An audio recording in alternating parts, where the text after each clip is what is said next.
বনানী কবরস্থানে যাওয়ার মুখেই এই ভাস্কর্য চোখে পড়ে। এই ভাস্কর্যের মুখে লেখা আছে, জীবন যে ক্ষণস্থায়ী, মৃত্যুকে স্বাগত জানাতে আমরা আত্মসমর্পণ করি।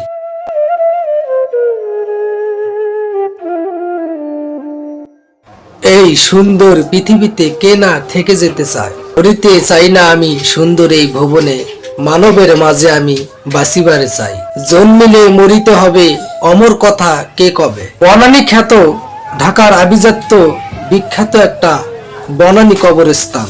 স্বাগত জানাচ্ছি বাংলাদেশের ধনীদের খ্যাত শেষ ঠিকানা বনানী কবরস্থান।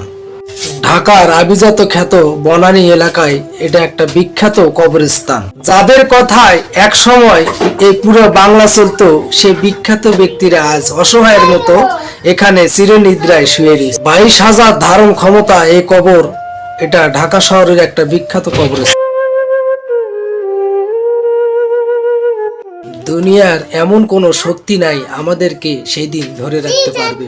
একদিন আল্লাহর ডাকে সাড়া দিয়ে এই অন্ধকার কবরের বাসিন্দা আমাদেরকেও হতে হবে বন্ধুরা। সেদিন কার কখন আসবে কেউ আমরা বলতে পারি না। আজ হোক, কাল হোক, পরশু হোক, একদিন ঠিকই আমাদের সামনে মৃত্যু হাজির হবে। মৃত্যুর স্বাদ সবাইকে গ্রহণ করতে হবে। ধনী, গরিব, রাজা, বাদশা, কেউ এই মৃত্যুর হাত থেকে বাঁচতে পারবে না।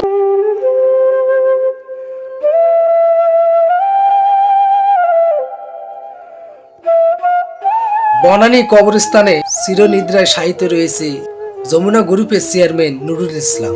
সেও কিন্তু এই পৃথিবীর বুকে অনেক ধনী ছিল। সে কবরে অসহায়। একদিন সবাইকে এরকম অসহায়ের কবরে শুয়ে থাকতে হবে, হাজারকে হাজার, বছরকে বছর। এখানে হাদিসে আসছে, সর্বশেষ যে ব্যক্তি মারা যাবে, কিয়ামত হবে যখন, সেই ব্যক্তি 50,000 বছর কবরে থাকবে। এর আগে যত মানুষ মারা গেছে তারা যে আরো কতদিন কবরে, এই অন্ধকার কবর বাসিন্দা হয়ে থাকবে, এটা আল্লাহ সুবহানাহু ওয়া তাআলাই ভালো জানে।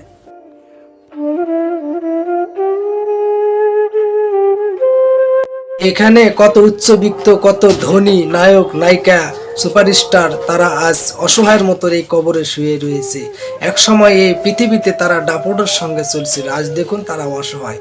একদিন সবাইকে এই অসহায় জায়গাতে পৌঁছাইতে হবে, এই অন্ধকার কবরে। তাই বন্ধুরা, আজ এখনই সময় আছে, আপনারা আল্লাহর পথে ফিরে আসুন, ইসলামের পথে ফিরে আসুন। দুনিয়া কিছুই না, দুনিয়া অস্থায়ী, আখিরাত চিরস্থায়ী। মনে রাখবেন, আপনি যতই ক্ষমতাধর হন না কেন, মৃত্যুর পরে স্ত্রী, সন্তান, মা বাবা, আত্মীয় স্বজন সবাইকে ফেলে এই অন্ধকার কবরে অনন্ত কালের জন্য আপনাকে থাকতে হবে। মৃত্যুর স্বাদ একদিন সবাই গ্রহণ করবে। তোমাদেরকে মাটি থেকেই সৃষ্টি করা হয়েছে, তোমাদেরকে মাটিতেই আবার পুনরায় কবরস্থ করা হবে। সূরা আবাসার 21 নম্বর আয়াতে আল্লাহ সুবহানাহু ওয়া তাআলা এই কথা বলেছে।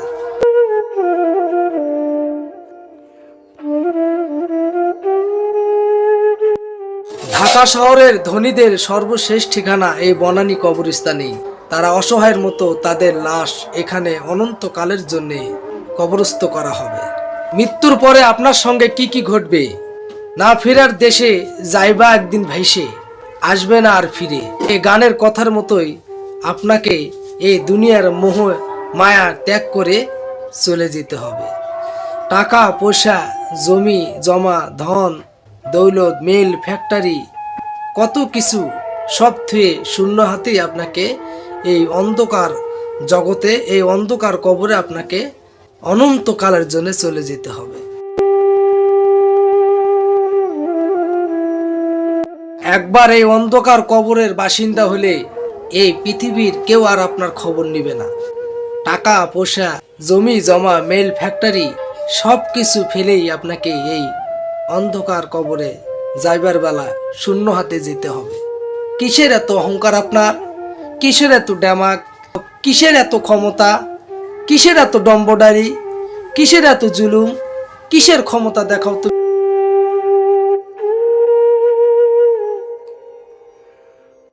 জীবনে ভালো থাকার জন্যে এত কিছু করলেন, হয়তো শেষ বয়সে এসে, বৃদ্ধ বয়সে আপনি ভুলটা বুঝতে পারবেন না, ঠিক মতো ইবাদত করতে পারবেন না।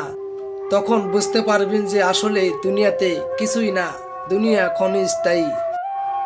যৌবন বয়সে যদি আমি আল্লাহ সুবহানাল্লাহ তাআলার ইবাদত করতাম তাহলে আজ এই আফসোস থাকতো না। বন্ধুরা, এখনো সময় আছে, সাবধান হন। মৃত্যুর পরে শেষ গোসলটা দেওয়া হবে অন্ধকার কবরে রেখে আসার জন্যে। একটু কাপড় ছাড়া কিছুই সঙ্গে যাবে না। চোখ বন্ধ করে একটু ভেবে দেখেন তো বন্ধুরা, টাকা খরচ করে টাইসালা বাসায় কি আপনার শেষ গোসলটা দেওয়া হবে? লাস্ট যেখানে গোসল দেওয়া হয় সেখানে গোসল দেওয়া হবে। একবার ভেবে দেখুন বন্ধুরা। এক সেকেন্ডের নাই ভরসা, বন্ধ হবে রং তামাশা চক্ষু বুঝিলে। সূরা নিসার 78 নম্বর আয়াতে আল্লাহ সুবহানাল্লাহ তাআলা বলেছে, তোমরা যেখানে থাকো না, যে দুর্গেই থাকো না কেন, মৃত্যু তোমাদেরকে পাকড়াও করবে, মৃত্যুর হাত থেকে তোমরা বাঁচতে পারবে না।